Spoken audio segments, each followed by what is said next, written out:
Kingdoms come and kingdoms go, rivers run and rivers flow. By Dancing Lassie. Chapter 2. Jaskier bumps into the Witcher a week after the conclusion of his pilgrimage. He had climbed all the way into the heart of the Blue Mountains, following his mother's path to the spring from which she originates, and she had been there waiting for him. She had been sitting on a rock by the small spring, looking more regal than any king or queen could dare dream of. They would have prostrated themselves before her and begged to kiss her feet if they'd been able to see her. As it was, Jaskier had thrown himself into her waiting arms for the first time in over 4 years, and curled up in her lap as though he were a small boy of 7 again, and not a full-grown man of 18. She had stroked his hair and kissed his cheeks, and they had wept in joy together, tears mingling in the pool below. That night he played for her under the stars, and she had laughed and clapped and danced with him until sunrise. "My beautiful buttercup, you bring back memories of when I was able to walk freely in these lands." His mother had stepped into the spring, sinking deeper than should have been possible. "You must seek many adventures and then come sing them to me. I had forgotten what excitement that is out there." She'd sunk below the surface and vanished. Afterwards, he makes his way carefully down the mountains and back to the small village that rests at their feet. The moment he enters the inn, the barman places a pint and a hot pie in front of him. All it takes is a smile at the innkeeper's wife after he's mopped up the last crumbs from his plate, and she notices the lute, as he had intended, and asks him to play. It's not one of his best performances. Despite 4 years at school in the human world, he is still working out for himself what they like and dislike. Verses that had made his siblings cackle had fallen flat in some of the places he displayed, while others they moaned were dull and repetitive, had been received by mortals with thunderous applause. This performance he writes off as a dud, and he makes a mental note in the part of his mind he uses to catalogue such matters. He catches the bread that's checked at him, an offering is an offering, no matter how unknowingly sacrificed, and grabs himself an ale from a passing waitress who walks away dazed by a smile. That's when he spots the quiet shadow in the corner, and the hair on Jaskier's arms stands on end. This man isn't completely human. He knows that with a certainty he hadn't been aware he possessed. All of the advice and instructions he's been given by his fellow rivers flash through his mind and are pulled away by a fast current of intrigue as he strides up to the stranger. "I love the way you just sit in the corner and brood." He smiles winningly, letting the merest hint of friendly suggestion creep into his voice. It slides off the man like water off a duck's back, and Jaskier is effectively hooked. He can't resist prodding at the stranger some more. But nothing he does takes hold. Whatever power Jaskier possesses, this man is immune and seemingly oblivious to it. It's only when they're talking about the monsters in Jaskier's songs that he gets it.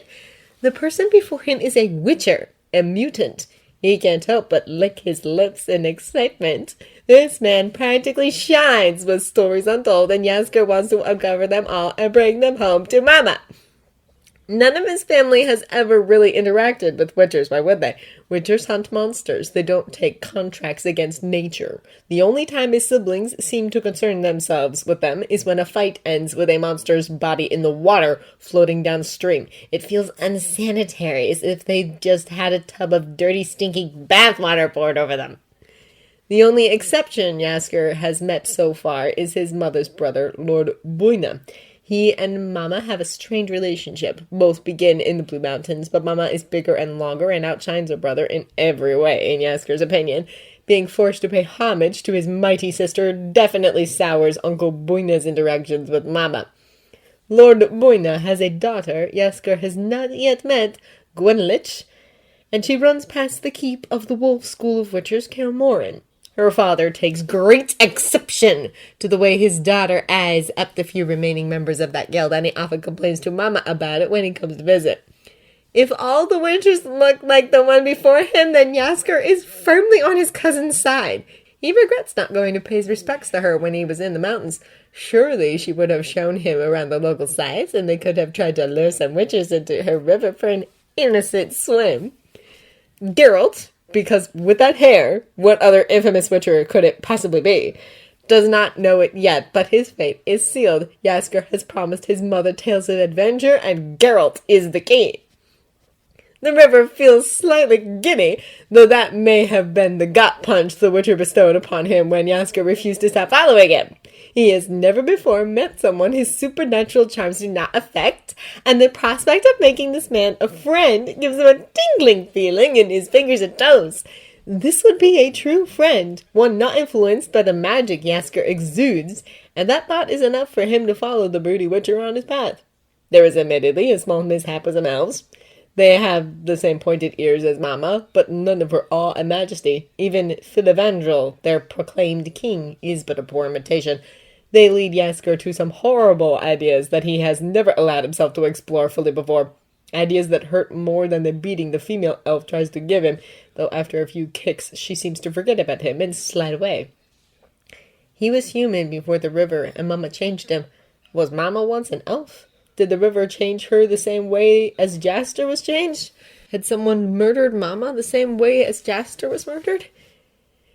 In his dreams sometimes he is so small and so afraid, and the cold water clasps him tightly as he sinks under. The thoughts make him angry, and for one sharp moment he hates these elves, even as he pities them.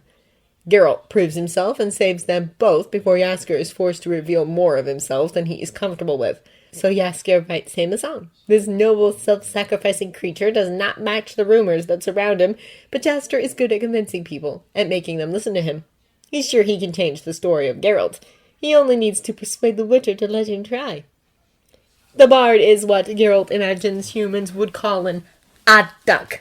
Geralt does not have much experience of traveling with humans. Occasionally one will join him on a hunt, and some will even share a meal and an ale with him afterwards, but then they always part ways.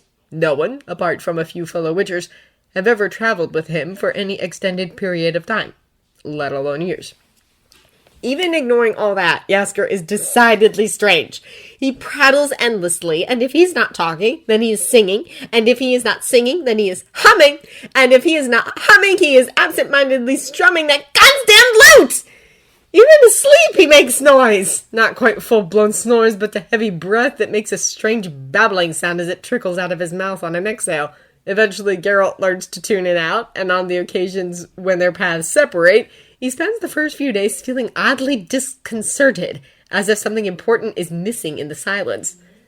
The first time Jaskier leaves him, Geralt assumes that will be the end of their acquaintance. One day, in a town just inside the border of Lyria, Jaskier turns apologetic eyes to Geralt over breakfast. A family engagement is calling him away, and he'll need to leave after the meal. Geralt is surprised that the news saddens him slightly. He's been deliberately keeping the bard at arm's length, refusing to get attached, when he knows that this is the only way it can end. He finds himself offering to escort Jaskier part of the way. He has had no news of any contracts in the area, and he can afford to wander in the same direction as Jaskier until work comes his way. However, Jaskier brushes this offer aside, and Geralt accepts that this is the end of a not too unpleasant stretch of months. Except it's not the end!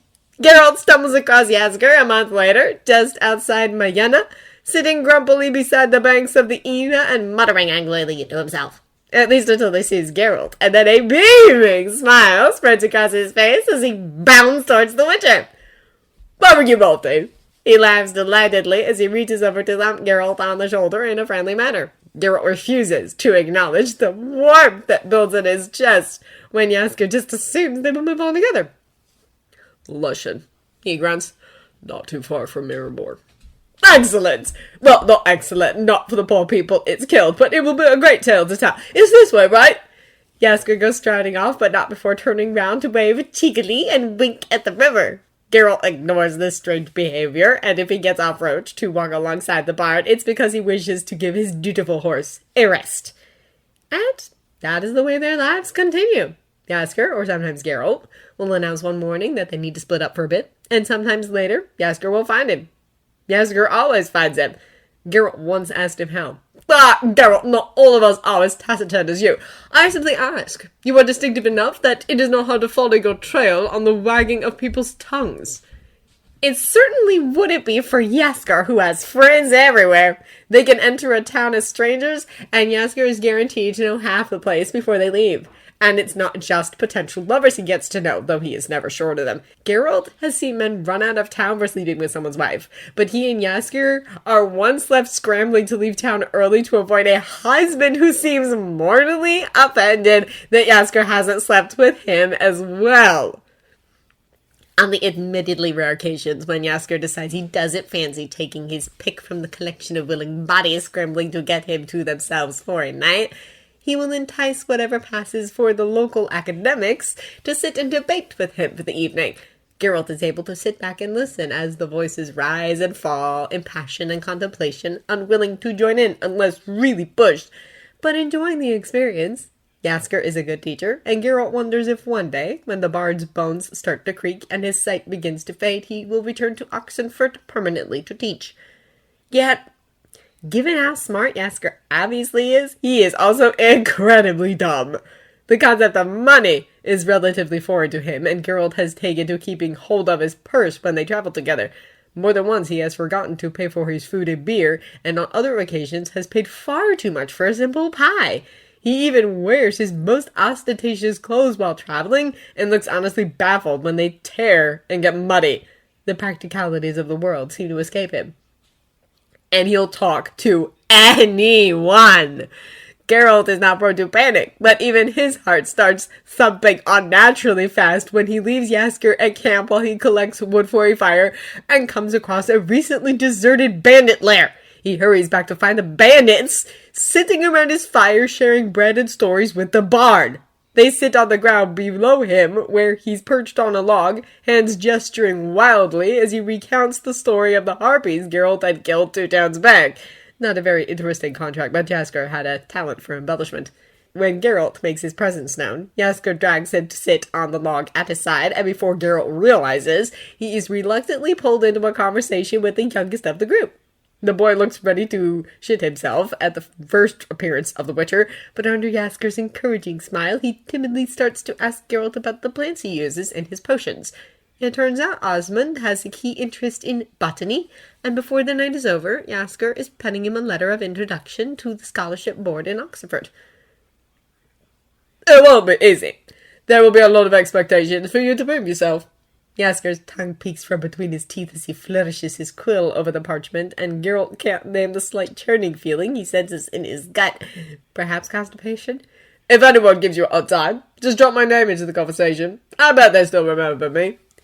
The next morning, the bandits leave peacefully, and Osmond hugs both Jaskier and Geralt before he goes. Jaskier just laughs at the stiff way Geralt holds himself for the rest of the day. What I'm asking for is a teeny weeny little favor, Jaskier tells Geralt, sipping his ale as the Witcher chugs his own. Geralt is covered in silky more guts, and everyone else in the tavern looks ready to faint, but Jaskier has let just enough power loose in his song to put everyone at ease, and they're now dancing and cheering around them. Another ale is placed in front of the Witcher without him having to ask. If he has ever noticed how much more easily he gets served, or how the respectability of the inns they are allowed to stay in increases whenever Jaskier is around, he has never mentioned it. Fuck off, bard. Jaskier is not discouraged. He has learnt that it is not what Geralt says, but how he says it that's important, and that was more along the lines of, I'm tired and want a bath, rather than an actual fuck off. So he orders the Witcher a bath and some food, and begins his mission to convince his friend to accompany him to Sintra, where he has been asked to play at Princess Pavetta's betrothal feast. Why do you want me there? Geralt asks him as he relaxes in the tub, allowing Jaskier to thoroughly remove the guts from his hair. And if Jaskier is using some of his abilities to keep the bath hot, who needs to know? The thing is, Jaskier can't tell Geralt. It's because Mama has insisted that he bring Geralt the next time he's in Sintra. He's been returning to her court every Beltane for years, as something deep within his soul tells him he must, and dazzling her and his siblings with his songs. Well, dazzling might be a bit of a strong word. His siblings do not understand his fascination with the Witcher. He will not make a good acolyte, always moving around, his brother Trava tells him. Trava has 3 gorgeous triplets who live with him in Kagan, where his river feeds into Mama's. They keep his house and his schedule for him and do the numerous small tasks Trava doesn't even realize need doing. Many of his family have similar arrangements with 1 or more mortals. They are all people of a certain kind, ones who yearn for some purpose and so far find themselves disappointed in the world. They are searching for something more, and they find it in the rivers. Even his mother has a human who comes round every other day. Jaskier calls her Auntie Irina, and she used to pinch his cheeks and occasionally take him with her to market. She once told Jaskier that Mama found her when she was preparing to leave this world behind for good. Her stepfather had chucked her out when he married her mother, and the man who took her in had no qualms about pimping out a 13-year-old girl to the sailors who docked at the port. He didn't care if they left her with cuts and bruises, so long as a little extra money was handed over on the way out. One night she'd got away, and she'd stood on the great bridge that crosses the Yaruga near the mouth of the sea, ready to jump into the water below, when she'd caught sight of a woman standing in a window in a building by the bridge. The woman had waved at her, and she had found herself walking off the bridge and to the door of the woman's house. It had opened before she could touch it, and she had entered unafraid and climbed the stairs up to Mama's room. Little Jaskier had asked what happened next, and Auntie Irina's eyes had gone misty as she remembered. She bathed my bruises and brushed my hair, and I knew at that moment I would serve her until I die. Jaskier has no acolytes so far, though he had come close with Osmond, the young boy who'd listened so attentively as Geralt explained his potions and tinctures to him. The boy's heart was open to the possibility, wanting something greater than the early death likely to come his way in the forest if he'd continued to prey on travelers. Jaskier knows all it would have taken was an offer, and he and Geralt would have ridden away with one more the next day, but he couldn't do it. Geralt would likely not have taken well to an extra companion, and Jaskier wasn't going to do anything that would risk Geralt sending him away. Jaskier doesn't want Geralt as an acolyte, as a worshipful servant. He wants something much more, something he can't obtain with his powers. He wants him as a partner and an equal. This is what his brothers and sisters struggle to understand. Mama had just looked at him sadly when he first tried to explain, words tripping over his tongue inelegantly as he failed to convey the extent of his feelings. It had taken him many years to realize the word he is looking for is love. And when he does, Mama nods decisively and orders him to bring Geralt with him when Queen Calanthe invites him to play at her daughter's feast. How Mama knows that he will receive the summons in 4 months' time is a mystery. Mama wishes to inspect him. So, bring Geralt to Sindra he must, and as he will not, order him along, he must take him. He considers playing the jealous husband angle, but he doesn't think Geralt will believe him. They've never had any problems with jealous husbands before, at least not in the traditional sense. So he settles on a story close to the truth. It's my first royal performance. Every lord and knight and two-penny king worth his salt will be at this betrothal, along with possibly Trava, Adalete, and Vda, his twin sisters who run through Barcelon. And there's a rumor that Embla is planning to show up with her moaning sister Dupa. He wanders over to rummage through the bath salts on the other side of the room. The lioness of Sindra herself will sing the praises of Jaskier's triumphant performance. He finishes with a flourish, chucking the salts into the bath. Geralt looks unimpressed. What is my part supposed to be in all this? More support, and to stop any lord or lady with wandering hands from getting a grope in when I'm in front of such a distinguished company. Jaskier knows he has a habit of letting his control slip when he's in the middle of a performance, and the last thing he wants is to start a brawl or an orgy in front of his family at the Queen of Sindra's court. They'd never let him live it down. Geralt still looks unmoved. I'll give you whatever you want if you accompany me tonight, and the best clam chowder you'll ever eat before the performance. I want nothing. Geralt grunts from the tub, and Jaskier knows that's untrue. Geralt wants lots of things he doesn't let himself even consider. He wants hot baths and regular meals. He wants nights with a willing, eager bed partner. He wants respect and a bit of kindness from his fellow men. All these things that Jaskier could give him if he would just let down the walls he's built around himself. Jaskier would willingly share everything he has with Geralt. He would look after him, but more than that, he would let Geralt look after him too. Well, who knows? He can't resist dropping down beside Geralt, dipping a pinky in the water to check it's still the perfect temperature for his winter. Maybe someone out there will want you. And he's sitting right here if the stubborn mutant would just open his damn eyes and see! I need no one, and the last thing I want is someone needing me. Yet, here we are. Jaskier sighs before giving up. Geralt will come with him, he knows. He'll have to settle for that now.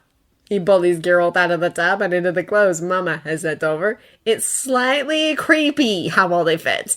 She has somehow known the Witcher would not be comfortable in anything bright and flamboyant, and has sent him an elegant but subdued dark grey doublet and matching trousers. The only embellishments are the small patches of yellow flowers sewn around the collar of the new crisp white shirt. Jaskier's mouth goes slightly dry as he witnesses the full effect of the transformation, but he has no time to linger and drags a complaining Witcher out to the docks to grab a bowl of the promised chowder from a small shop by the Great Yaruga Bridge. They sit at one of the tables set up in the street to eat, and it is as good as he had promised, which Jaskier knows because Geralt stops glowering at him for a moment and even goes up for Saggets. "They won't take my money," he comments as he returns with a full bowl. Yes, they definitely won't." "Why?" "Oh, you're here with me, obviously." "Jaskier."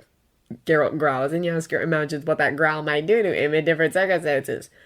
"I grew up around it," he admits, and Geralt actually looks surprised. "I thought you were from Redania." Not an unintelligent guess, given his Oxford stories. "But you're Citron." "Not really.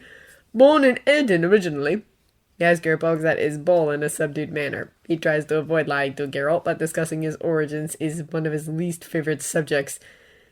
It was so cold when his breath was stolen from his lungs. "But then you moved here, to the docks." Geralt doesn't give up pushing for information, and Jaskier feels very much as if he's on the wrong end of a contract. "Yes, Geralt." Jaskier puffs out his cheeks with air before blowing out through his nose in an effort to calm his temper. "I grew up in that house." He points, and then, because he's already sharing more than he likes, he points at Auntie Irina's place. "And I spent a lot of time with my aunt over there." Geralt turns his head to look at both buildings, and it's obvious that he recognizes the latter. "That's Madame Irina's whorehouse," he says flatly. "Know it, do you? Spend much time there? Ever have Auntie Irina read you the riot act?" Jaskier enjoys Geralt's slightly pained face and is thankful for the way he drops the subject. Geralt never needs to know that he spent many afternoons as a young boy getting his lips and eyes painted by Auntie Irina's girls while they cooed over him and fed him sweets. Auntie Irina runs the most respectable brothel in the Northern Kingdoms, a place where the girls are well looked after, treated, and paid fairly, and any misbehavior by the men is quickly and severely dealt with. Get kicked out of Madame Irina's, and you'll never be let back in. All new patrons are quickly informed of the rules by Auntie Irina herself, and Jaskier bets she could make even the most hardened Witcher blush and stutter like a prepubescent schoolboy. As they get up to head towards the palace, Jaskier sees Mama's familiar golden head duck out of sight from her window. Filial duty accomplished. This is not what Geralt had expected. Jaskier always wears such fine clothes. He speaks so well and carries himself with such confidence. Geralt has heard more than one village girl giggle and whisper to her friend that Jaskier must be nobility, a lord or duke or viscount. No noble grows up in a house by the docks, always the seediest area of any seaside city. No noble has a brothel madame for an aunt, and maybe it's from her that Jaskier gets his love of luxury and fine things. Maybe it was at her establishment that he learned its charms. Jaskier has always kept his childhood close to his chest, and maybe this is why a whore's nephew would never be allowed to play at a royal feast, no matter how talented, and Geralt can admit to himself and himself only that Jaskier is talented. Maybe this is why Jaskier needs the moral support he claims he wants from Geralt, a fellow outsider and charlatan to accompany him into the lioness's den. Jaskier can pretend he was born into this kind of world, as Geralt pretends for a night that he is nothing more than a bodyguard. This, perhaps, Geralt thinks he can do. Except that plan goes to shit pretty quickly when he recognizes and is recognized by Mousak. "I never expected to see you looking so well dressed." "The Druid Turtles? Who's responsible for this?" Geralt looks pointedly at Jaskier and frowns as Mousak stares unabashedly at him, a look almost of wonder on his face. The bard himself looks terrified, clammy hands clutching at his lute, and a distinct whiff of fear making its way through his usual fragrant oils. Unusual, as Jaskier normally only smells of whatever fragrance is his current favorite. Geralt has deliberately never got close enough to smell what Jaskier is like under the mask. He doesn't like the look either man wears and pointedly clears his throat. Jaskier mutters something about going to introduce himself to the minstrels and practically flees, only to be stopped by a tall, handsome man surrounded by 3 identical dark-haired women. The way they fawn over the other man, Geralt decides none of them are a potential over-eager problem for the bard and turns back to the druid. He raises an eyebrow at the contemplative look on Malsac's face, and he muses that it would be awkward if he was forced to talk his old acquaintance out of pursuing anything with his new one. Malsac seems to shake himself out of it as he drags Geralt around the hall to get a drink. "Wherever did you find it?" he asks Geralt, gesturing at Jaskier, who, for all his supposed charm, looks like a pouting child being scolded for a trick he thought he'd got away with. "Small village called Posada, on the edge of the Blue Mountains. And I didn't find him, he just started following me." "For the past 9 years," he decidedly does not add. Jaskier is beginning to puff up like an indignant peacock, and Geralt recognizes that look all too well. He's been on the other end of it on numerous occasions after a well-timed insult, and he knows the many variations of the lecture that follows. He extracts himself from Malsac to go and rescue the courtier before Jaskier can embarrass them both with his defensive behavior. "Excuse me, my lord." He steps in between the man and Jaskier, ignoring the high-pitched giggling of the entourage. "I just need a moment with my friend here. He promised the best wine in the kingdom if I turned up here tonight, and so far I have little to show for it." The man regards him quizzically. Thick auburn eyebrows frame familiar-looking eyes, the color of a river on a cloudless sunny day. Geralt knows he has seen those eyes before, but can't figure out where. The answer niggles irritatingly at his brain as though it should be obvious. "Of course, this is a queen's feast after all. One does not expect to be served the standard affair. Here." He holds out a hand, and one of the triplets hands him a goblet full of red wine, a good vintage from what Geralt can smell, except he had not even noticed her slip away. The wine is passed to Geralt, who goes to take a sip, but that is when Jaskier stumbles into him and spills the wine on the floor, miraculously missing both her doublets. "Damn it, Jaskier." "Oops!" The bard does not sound the least bit sorry, but luckily for both of them, the courtier seems to find it amusing and lets out a loud, booming laugh. "No harm done. I must go and speak to a few acquaintances. Make sure you behave, Jaskier." He leaves with the 3 women, and Jaskier remains red-faced and spluttered indignantly next to Geralt. "Friend of yours?" "No! A complete arse, a pug stuffed and out with absolutely no taste!" "A romantic rival, maybe?" Geralt just rolls his eyes. "You've been saved. You'll have to fend for yourself for the rest of the night. I need a drink." He fully plans to find a dark corner and a carafe of wine to pass away the evening, but that's when Clean Caliente enters and the whole evening takes an entirely different turn, so that by the end of the night he has saved a life and gained an unborn child. He doesn't hang around. He flees into the night, grabs Roach, and rides as far as he dares into the darkness. He wants to get as far away from Sintra as possible, faced with the very rare possibility that Calanthe is not above sending some guardsmen to behead him before the child is even born. He camps near a river 2 hours' ride outside of the city. He's left Jaskier behind and imagines it will be many months before he sees the bard again. But when he wakes, Jaskier is beside him, poking Geralt's fire with a stick and humming a new tune. "Good morning," he asks when he notices Geralt is awake. It looks like he hasn't slept, but he still manages to smile at Geralt. "What are we off to now?" And Geralt is so pathetically grateful for the unspoken questions and commentary. He doesn't speak, just rolls to his feet and packs up camp before heading east, following the path of the Yaruga. Jaskier follows.